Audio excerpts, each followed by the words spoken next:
उष्णा की माँ काफी रोती और चीखती चिल्लाती और कहती है कि काश मैं इस लड़की की बातों का यकीन न करती। मैं फजूल पागलों की तरह अंधी बनती गई। मतलब ये है कि सब कुछ मेरी आंखों के सामने होता रहा, लेकिन फिर भी मुझे अक्ल नहीं आई इस बात की कि मैं क्या कर रही हूँ।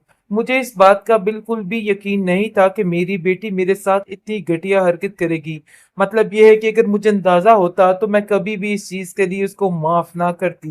बहरहाल जी काफी ज्यादा परेशान है वो, और जानती है कि ये जो कुछ हो रहा है ना, ये सब कुछ इसी की वजह से है।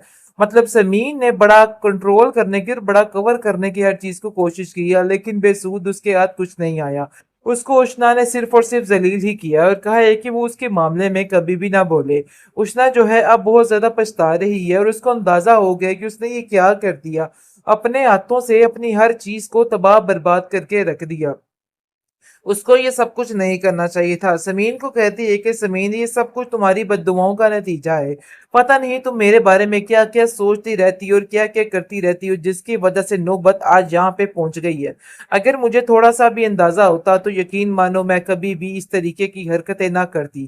काश मैं इन बातों को समझ जाती कि तुम मेरे खिलाफ और कभी मेरे बारे में ठीक नहीं हो सकती हो। अगर मुझे इन सब चीजों का अंदाजा होता ना, तो मैं कभी भी ऐसा ना करती। तुम्हें तो अपनी जिंदगी में सुकून मिल चुका है, लेकिन मुझे लगता है कि मुझे कभी अपनी जिंदगी में सुकून नहीं मिलेगा। क्योंकि जो हरकतें जा रही हैं ना, जो मामलात जा रहे हैं, उनमें सुकून लेना काफी ज्यादा मुश्किल काम है। जिस पर समीन कहती है कि आखिर तुम्हें क्या हो गया है? तुम बार बार मेरी इन सब चीजों को देख के हसद का शिकार क्यों हो रही हो? तुम्हें ऐसा लग रहा है कि जैसे मैं तुम्हारा बुरा चाहती हूँ, लेकिन यकीन मानो ऐसा कुछ भी नहीं है। अपने दिल से ये वहम निकाल क्यों नहीं देती हो? मैं तुम्हारा बुरा नहीं चाहती, और अगर तुम ऐसा सोच रही हो ना, तो अपने दिल से ये बातें निकाल दो। मैं वाकई में तुम्हारे बारे में कुछ गलत नहीं करना चाहती। काश तुम्हें इन सब चीजों का अंदाजा हो जाए। लेकिन जी आप देखेंगे कि समीन का दिमाग भी इस लड़की ने खराब कर दिया है, क्योंकि जो उसके बाप की हालत है, उसको देख देख के वो कहती है मैं तुम्हें कभी इस चीज के लिए माफ नहीं करूंगी। आखिर उष्णा इतनी बड़ी हमाकत कैसे कर सकती है? उष्णा के बारे में ये सब कुछ मैं सोच भी नहीं सकती थी कि इतनी घटिया हरकतों पे उष्णा उतर आएगी। क्योंकि जैसे ही उसका पता चलता है तो उसका बाप तो इस बात की ताब ना लाते हुए बीमार पड़ जाता है और बुरा हाल हो जाता है उसका। दूसरी तरफ उसकी माँ का कोई हाल नहीं रहता, और वो कहती है समीन तुम बिल्कुल ठीक कहती थी, लेकिन काश हम तुम्हारी बात को उसी वक्त समझ लेते। और मैं तो कह कह के थक गई कि देखो कोई ना कोई तो ऐसी बात जरूर है जिसकी वजह से तुम्हारे ये रंग रूप और तेवर बदले हुए हैं। लेकिन मुझे पहले ही इन सब चीजों का शक तो हो गया था, लेकिन ये सारी चीजें यकीन था कि कुछ ना कुछ गलत हो रहा है। समीन कहती है कि मैं तो आपको उसी दिन देख के बता चुकी थी कि उसके डेल डोल बिल्कुल भी ठीक नहीं लग रहे हैं। कोई ना कोई मसला तो जरूर है जिसकी वजह से मामला यहाँ तक पहुंच गया है। मुझे तो समझ नहीं आ रही कि आखिर अब क्या करना है और क्या नहीं। इन सब चीजों में जिल्लत और बदनामी एक अलहदा है और बाकी सारी चीजें अलहदा। मैं बाबा को इस हाल में नहीं देख सकती, और सब कुछ करने वाली वही है।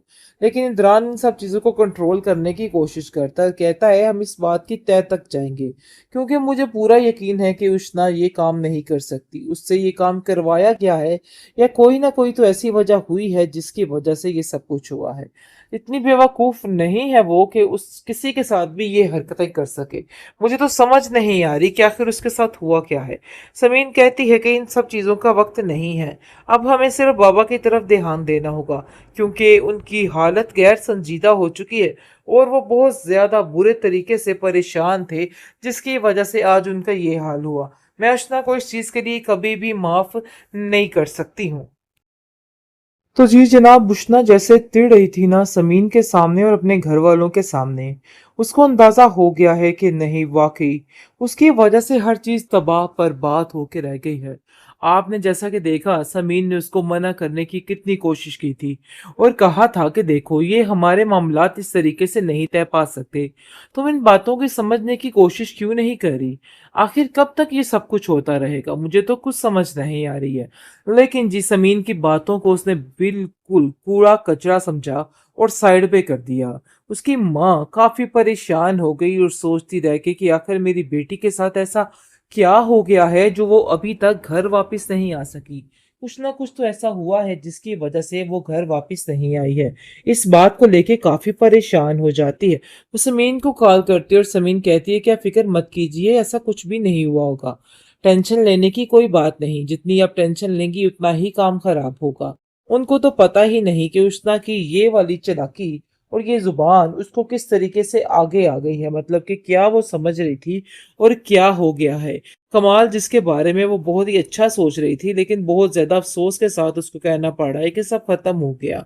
आप देखेंगे कि दुरान कहता है कि उष्णा मुझे साफ साफ बताओ, बताओ समीन, कि उष्णा की क्या बात है, आखिर उष्णा किधर है, क्या तुम मुझे बता नहीं सकती। जिस पर वो उसको बताती है तो वो हैरान परेशान हो जाता है, कहता है कि कोई ना कोई गलतफहमी हुई होगी, ऐसा कुछ भी नहीं हुआ, सब ठीक हो जाएगा। लेकिन जी उसके बाप की तबीयत जो है वो बुरे तरीके से बिगड़ चुकी है और उसको पता चल चुका है कि नहीं, अब मामला समझने वाला नहीं। वो समीन को काफी तसल्ली देता है और कहता है कि देखो समीन, तुम्हें परेशान होने की कोई जरूरत नहीं, सब ठीक हो जाएगा और बहुत जल्द हर चीज नॉर्मल हो जाएगी।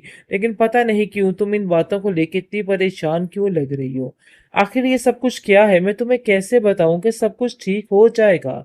लेकिन जी आप देखेंगे कि समीर अपने बाप की हालत देख के इस कदर परेशान और रोती और चीखती चिल्लाती और कहती है कि आखिर ये सब कुछ हो क्या गया। मुझे तो समझ नहीं आ रही है कि आखिर उष्णा इतनी बड़ी हमाकत कैसे कर सकती है। उष्णा के बारे में ये सब कुछ मैं सोच भी नहीं सकती थी कि इतनी घटिया हरकतों पे उष्णा उतर आएगी, क्योंकि जैसे ही उसका पता चलता है तो उसका बाप तो इस बात की ताब ना लाते हुए बीमार पड़ जाता है और बुरा हाल हो जाता है उसका। दूसरी तरफ उसकी माँ का कोई हाल नहीं रहता और वो कहती है समीन, तुम बिल्कुल ठीक कहती थी, लेकिन काश हम तुम्हारी बात को उसी वक्त समझ लेते। और मैं तो कह कह के थक गई कि देखो कोई ना कोई तो ऐसी बात जरूर है जिसकी वजह से तुम्हारे ये रंग रूप और तेवर बदले हुए हैं। लेकिन मुझे पहले ही इन सब चीजों का शक तो हो गया था, लेकिन ये सारी चीजें यकीन था कि कुछ ना कुछ गलत हो रहा है। समीन कहती है कि मैं तो आपको उसी दिन देख के बता चुकी थी कि उसके डेल डोल बिल्कुल भी ठीक नहीं लग रहे हैं, कोई ना कोई मसला तो जरूर है जिसकी वजह से मामला यहाँ तक पहुंच गया है। मुझे तो समझ नहीं आ रही कि आखिर अब क्या करना है और क्या नहीं। इन सब चीजों में जिल्लत और बदनामी एक अलहदा है और बाकी सारी चीजें अलहदा। मैं बाबा को इस हाल में नहीं देख सकती और सब कुछ करने वाली वही है। लेकिन इमरान इन सब चीजों को कंट्रोल करने की कोशिश करता है, कहता है हम इस बात की तह तक जाएंगे, क्योंकि मुझे पूरा यकीन है कि उष्णा ये काम नहीं कर सकती, उससे ये काम करवाया गया है या कोई ना कोई तो ऐसी वजह हुई है जिसकी वजह से ये सब कुछ हुआ है। इतनी बेवकूफ नहीं है वो कि उस किसी के साथ भी ये हरकतें कर सके। मुझे तो समझ नहीं आ रही कि आखिर उसके साथ हुआ क्या है। समीन कहती है कि इन सब चीजों का वक्त नहीं है, अब हमें सिर्फ बाबा की तरफ ध्यान देना होगा, क्योंकि उनकी हालत गैर संजीदा हो चुकी है और वो बहुत ज्यादा बुरे तरीके से परेशान थे, जिसकी वजह से आज उनका ये हाल हुआ। मैं अर्चना को इस चीज के लिए कभी भी माफ नहीं कर सकती हूँ।